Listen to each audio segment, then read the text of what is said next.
Assalamualaikum warahmatullahi wabarakatuh. Perkenalkan, nama saya Reka Korisma dengan NPM B1A022353. Saya dari kelas F semester 5. Di sini saya akan membuat tugas video dengan tema negara, ilmu dan perancangan perundang-undangan. Halo semuanya, baiklah, kali ini saya akan membahas materi dari mata kuliah ilmu perancangan perundang-undangan. Dan pada kesempatan kali ini saya akan membahas tentang peristilahan dan ruang lingkup. Sebagai bagian yang pertama, kita akan membahas tentang latar belakang, yakni terkait dengan landasan pertimbangan pentingnya kajian peraturan perundang-undangan. Sebagai bagian yang pertama, maka terdapat alasan bahwa pentingnya kajian peraturan perundang-undangan ialah berkaitan dengan fakta bahwa Indonesia adalah sebagai negara hukum mengikuti dalam pasal 1 ayat 1 yang ketiga pembangunan pasar semesta. Kemudian negara Indonesia adalah negara hukum, sementara alasan yang kedua adalah berkaitan juga dengan tugas negara sebagaimana tercantum dalam pembukaan Undang-Undang Dasar 1945. Alinea yang tepat dan yang kedua adalah dalam rangka melaksanakan tugas menyelenggarakan kesejahteraan umum sebagaimana termasuk juga di dalam pembukaan alinea keempat tersebut. Maka pembentukan berbagai peraturan negara ini menjadi sangat penting, dan yang berikutnya adalah fakta yang berkembangnya regulasi, yaitu yang paling pokoknya adalah adanya amandemen Undang-Undang Dasar tahun 1945 dan semakin berkembangnya produk hukum pemerintah daerah dan perkembangan di bidang perundang-undangan lainnya. Kemudian kita dapat melihat bahwa perkembangan juga dalam konteks undang-undang pemerintahan daerah, yaitu mulai dari Undang-Undang Nomor 1 Tahun 1957, Undang-Undang Nomor 18 Tahun 1965, Undang-Undang Nomor 5 Tahun 1974, dan Undang-Undang Nomor 23 Tahun 2014.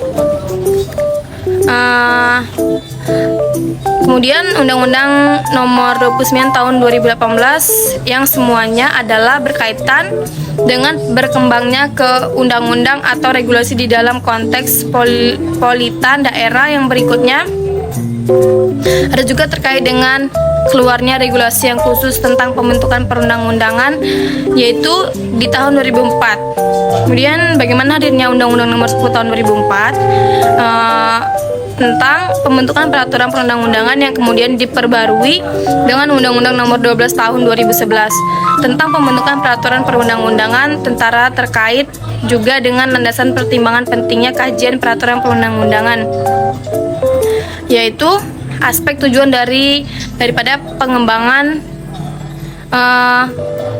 kemudian ilmu perundang-undangan. Berkaitan dengan ini, maka perkembangan ilmu di area perundang-undangan titik fokus bukan lagi kodifikasi namun modifikasi. Kemudian perundang-undangan dan sebagai penjelasan, maka undang-undang modifikasi adalah undang-undang yang berlaku perdagangan tradisional, sedangkan undang-undang modifikasi adalah undang-undang yang bertujuan untuk mengubah pendapat hukum yang berlaku untuk menetapkan perundang-undangan baru dan hubungan sosial yang baru.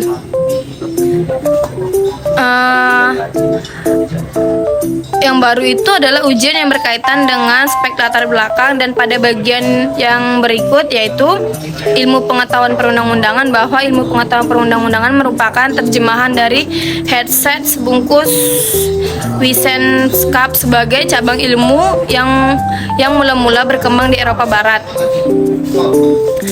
Istilah lainnya adalah Wissenschaft.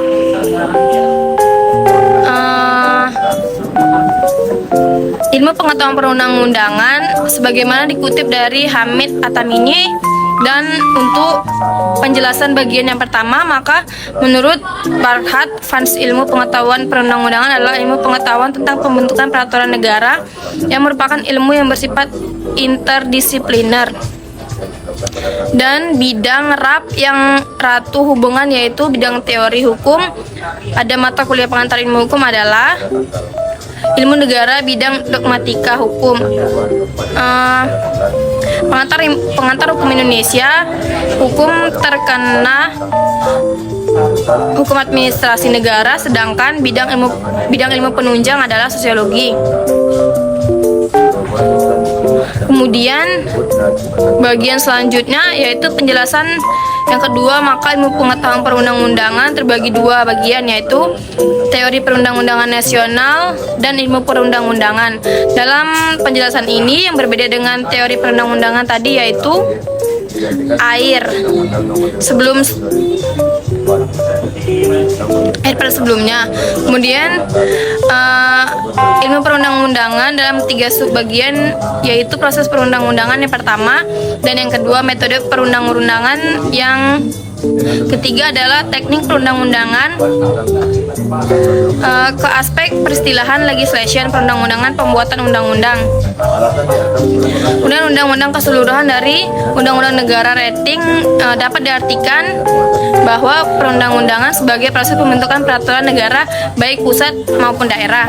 Perundang-undangan sebagai segala peraturan negara hasil pembentukan peraturan baik dari pusat daerah, dan kita dapat melihat dari pendapat bagaimana peraturan perundang-undangan adalah yang pertama, setiap keputusan tertulis yang dikeluarkan pejabat atau lingkungan jabatan yang berwenang yang berisi peraturan tingkah laku yang bersifat mengikat umum. Yang kedua merupakan aturan-aturan tingkah laku yang berisi ketentuan mengenai hak, kewajiban, fungsi, status, atau satu tekanan, dan yang ketiga merupakan peraturan yang mempunyai ciri-ciri umum. Kemudian word atau abstrak itu merupakan artinya tidak mengatur atau tidak ditujukan pada objek peristiwa atau gejala konkret tertentu. Kemudian bagaimana dengan pembentukan perundang-undangan nomor 10 tahun 2004? Dapat diartikan bahwa pembentukan perundang-undangan adalah proses pembuatan peraturan perundang-undangan yang pada dasarnya dimulai dari perencanaan, persiapan teknik, penyusunan, perumusan pembahasan, pengesahan pengundangan, dan penyebarluasan sementara.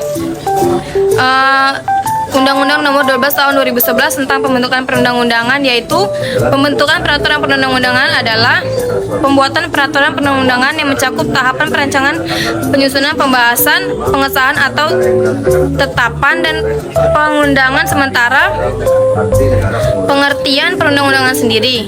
Kemudian dalam Undang-Undang Nomor 12 Tahun 2011, yaitu peraturan perundang-undangan adalah peraturan tertulis yang memuat norma hukum yang mengikuti secara umum dan dibentuk atau ditetapkan oleh lembaga negara atau pejabat yang berwenang melalui prosedur yang ditetapkan dalam peraturan perundang-undangan.